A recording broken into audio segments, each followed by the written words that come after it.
important that people know that we're out there and that we're not scared of what they say about us.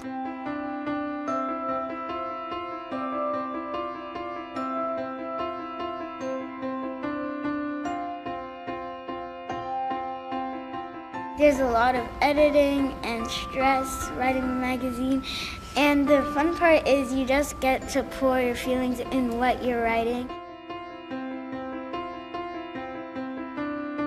Don't exclude because they're different.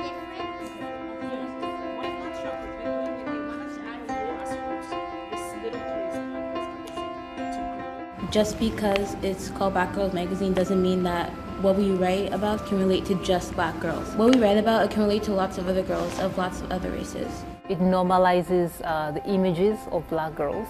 It makes them visible. It validates them. It gives them confidence to know that they are actually a part of the Canadian society in which they are growing, that they are not on the periphery.